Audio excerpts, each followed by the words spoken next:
with Molly Lindsay, 135 Bantamweight mixed martial artist. Molly, how's it going? I'm good, thank you. All good. Good. So Molly, originally we were going to have a conversation about your fight on Cage Warriors Academy 23 on the 13th of April. So a bit of background about it. You won your second Battle Arena Bantamweight title, 2nd of March. Yeah. You won by decision. You beat Melissa Mullins. Next day, you posted a video of you, a photo of you eating McDonald's. So I thought, okay, you're taking a little break.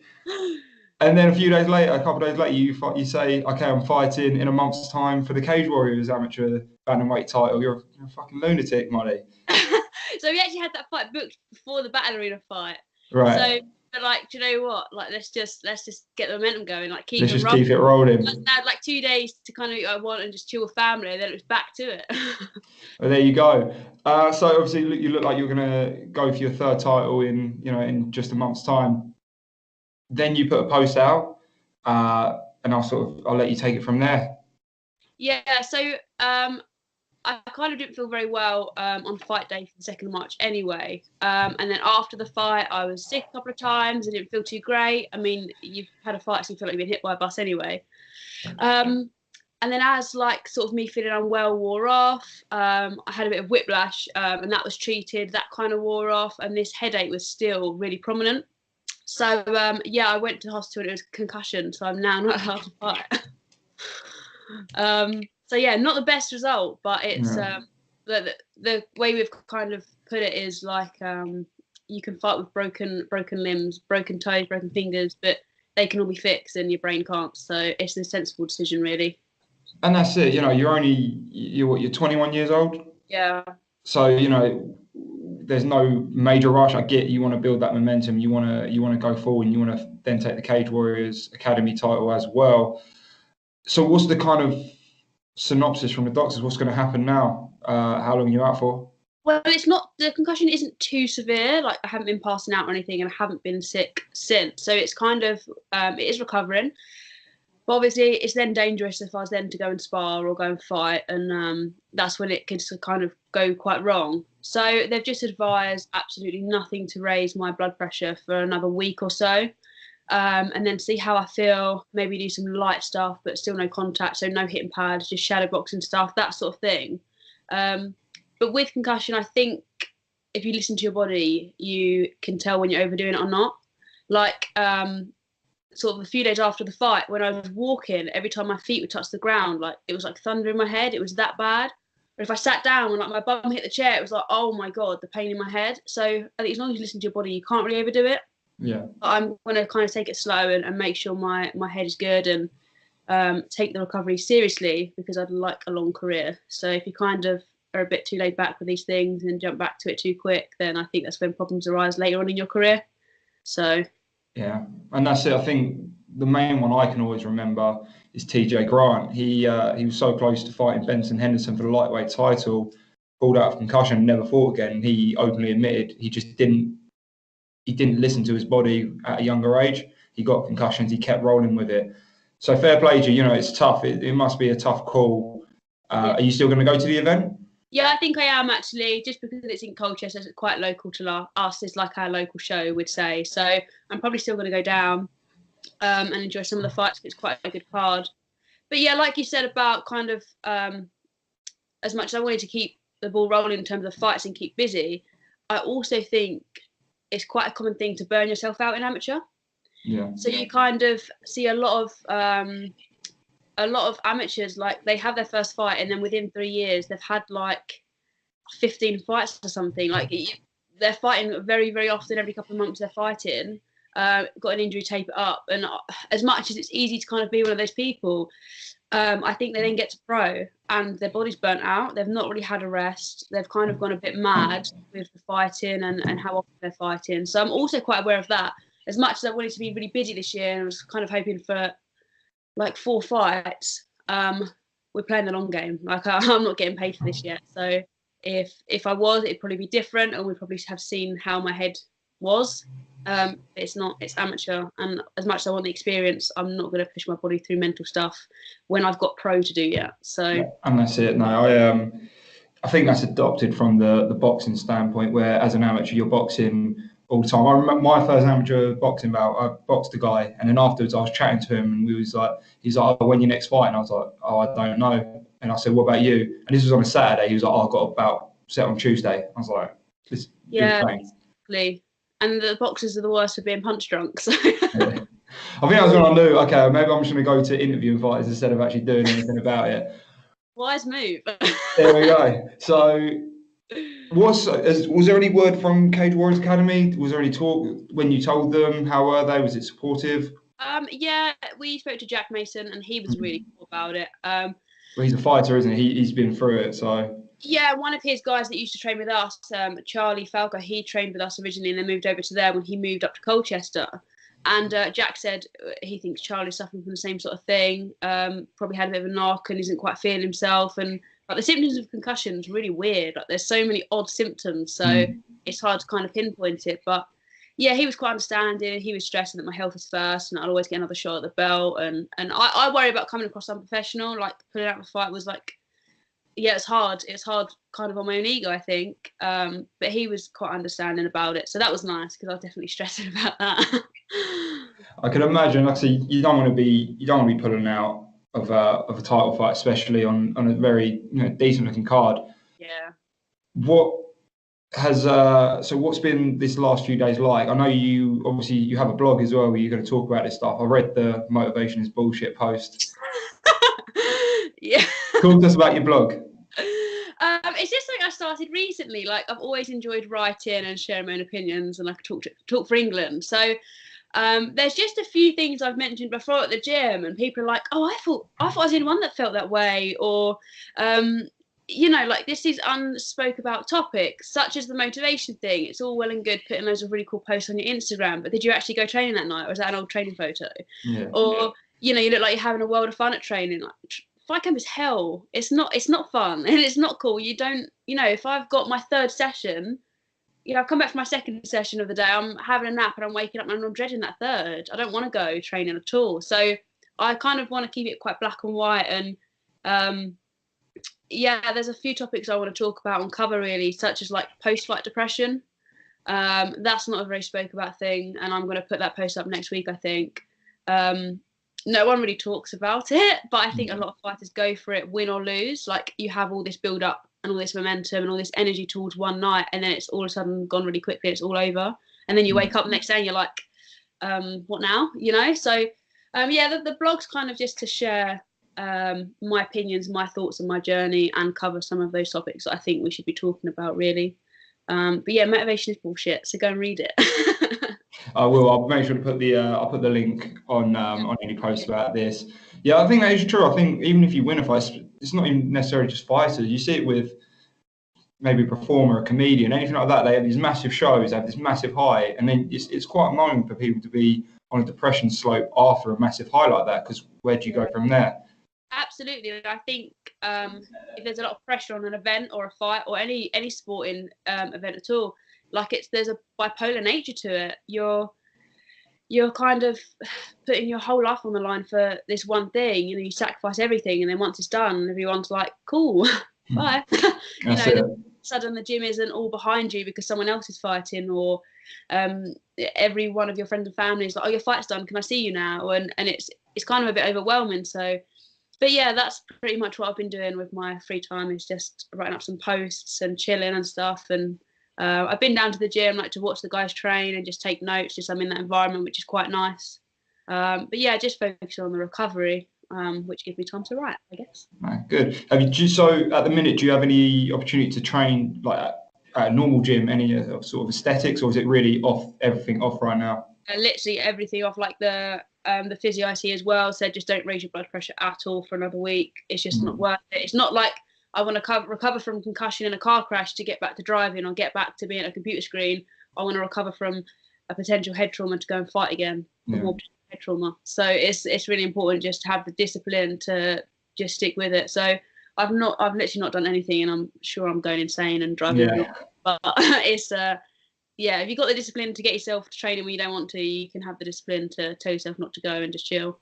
But I think being at the gym and being around the guys and socialising with them and just taking notes and watching the class is helping, because I feel like I'm kind of still there and still training and I'm still learning. So And that's it. When what is harder, would you say? It's harder forcing yourself to go training when you don't want it, or forcing yourself to take some time off? Forcing yourself to take time off. Like, I work in the sports therapy industry. I'm telling athletes to have weeks off all the time. And then it comes to myself with an injury and I'm like, nah, I'll push through it. It's awful. We're all so bad at that side of it. So, yeah, it's harder to not go to the gym. And I think when you're in fight camp, you're so desperate for like a whole day off or like a week off of training, and you don't even want to see sight of the gym or sight of a salad anymore. You just want to scoff your face with food and literally lay in bed all day. And then the things like this happen and you have the opportunity, you're like, nah, get me to training. It's just hard work, but it'll be worth it, and it's a sensible thing to do. So, But how many Mackie D's have you had since you've taken this time off? Don't ask. How many Mackie D's? Wait. No, I've stuck within 10 pounds of my weight division, which my nutritionist that I work with has been very clear on. But I think I've had 3, but I don't even like Mackie D's that much. It's just because you're not really allowed it. Well, what is your favourite go-to post-fight meal? Is it always Mackie D's or what? No, in fact, I think that was only the second time I've had Mackie D's after. I don't even know. Just I love chocolate, and I just have a sweet tooth. So anything with like cake, chocolate, sweets. I've always got a bag ready for after my fight, just so I can get in the car and scoff them. It's great. Yeah. Well, I'm an obese person on the inside. I look like an athlete, but I'm like in my mind, I'm an obese person. I just love food, good or bad food. Just love food. So. Well, that's when you hear someone like Floyd say after every training session he has a big bottle of full fat Pepsi. Like, do you believe that? Yeah, like I think like you could be within your calories. You could be within a calorie deficit and eat some shit food. You know what I mean? Like, but it's for me, it's more about performance. Like, if I'm going to be professional in my approach to training, I train full time. You know, the rest of recovery, I'm having a massage every week, all of that, and then I'm going to make sure I'm in a calorie deficit, but eat some shit food in there. Like, that's not cool. Like, if there's anything in my control that will aid my performance, I'm going to do it, which includes my nutrition.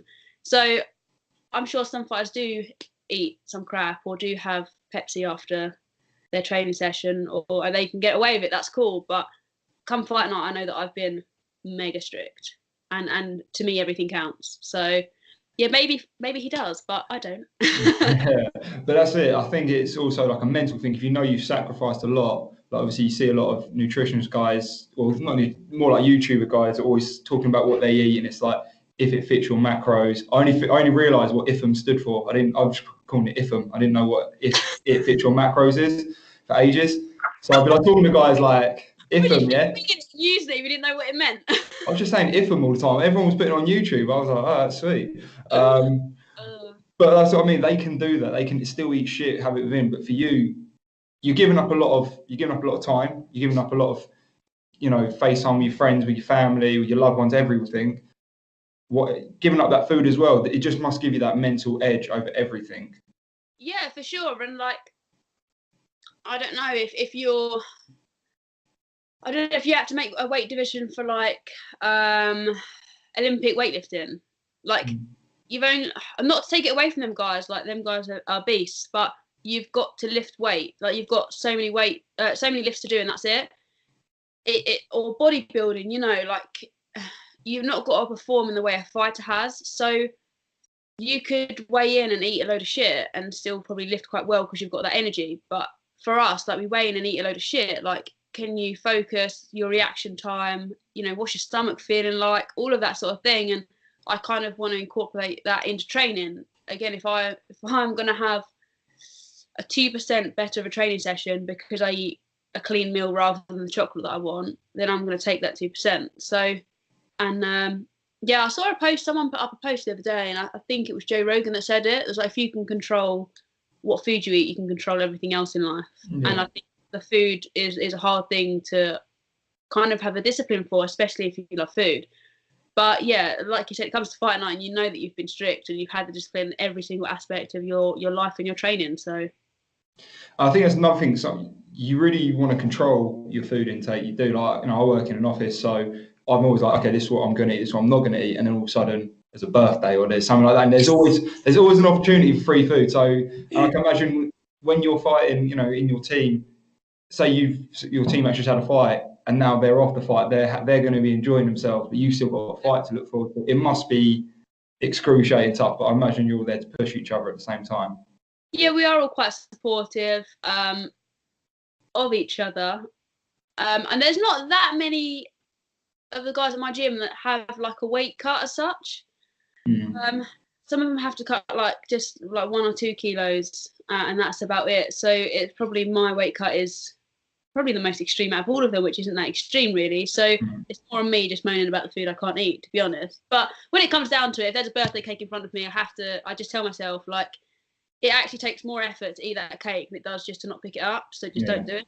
It's as easy to not eat that cake as it is to eat that cake, so just don't do it. Like, and it's as simple as that. And you can dress it up in like, oh, you know, it's rude not to take it, or everyone else is eating it, so I could have a little bit, or what about if I just had a bite, or like just don't do it. Sometimes I do this weird thing actually, where like I smell their food and then I imagine myself eating it, and then I feel quite satisfied, but that's quite weird. I've got something weirder. If you want to hear, no, I make people at work eat the food that I want to eat, and I just watch them eat it. Well, I can back this up. I got my mate Matt, who I work with. If there's Krispy Kremes, he's eating a Krispy Kreme. He might even eat 2 Krispy Kremes if I feel like him eating 2, and that's just a fact. And I feel better for it. Yeah, definitely. Like if we're out for dinner, like my boyfriend wants a burger and I'm eating a salad or something, I'm like, can I just smell it? And then I like smell it, imagine it, and he's like, you done? And I'm like, yeah, thanks, enjoy your burger. Like hit the spot. I'm all good now. Yeah, I'm full. Jesus.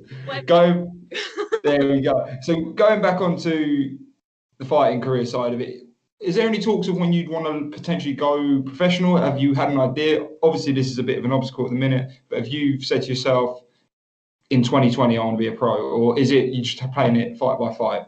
Yeah, we've kind of all spoke about it, and there's a few ideas bouncing around. I mean, in my head, I don't really want to rush it. 21, I've got time. Like average age of fighters in the UFC is 30. No rush, it's cool. So in my head, I'd kind of like to, I suppose, for lack of a better phrase, kind of clear up the division.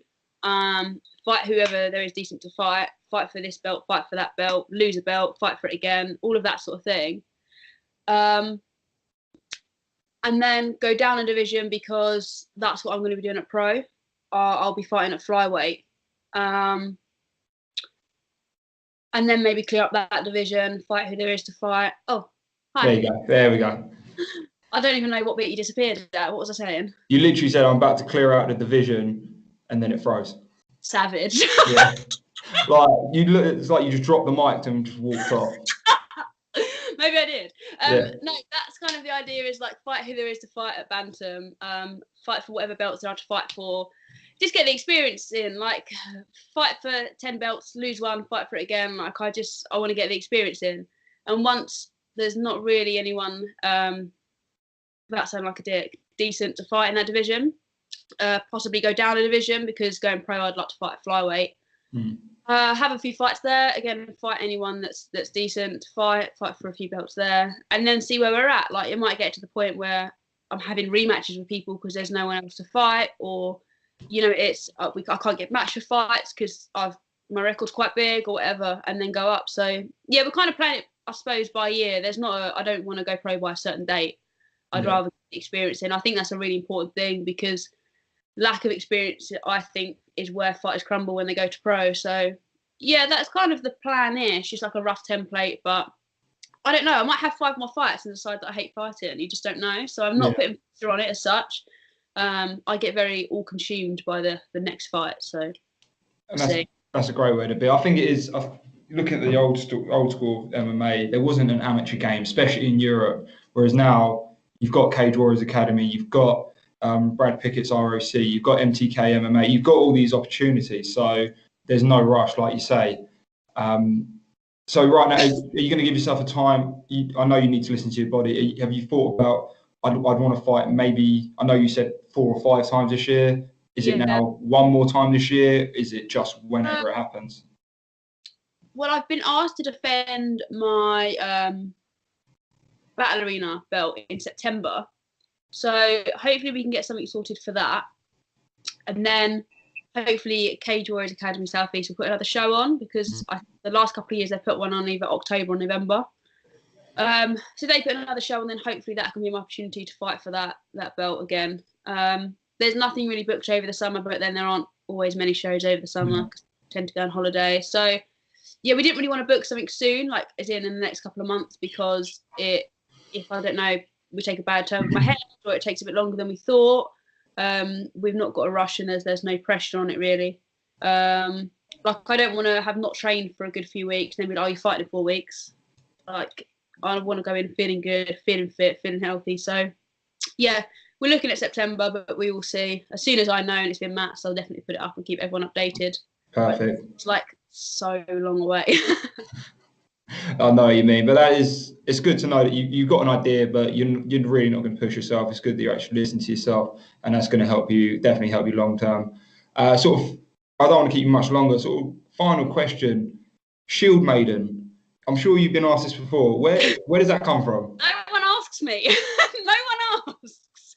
I'm so. I thought it was like when I broke it down, I was like, oh, shieldmaiden. I thought it was like another language at first. I thought it was just a word, but explain to me what a shieldmaiden is. I don't understand again.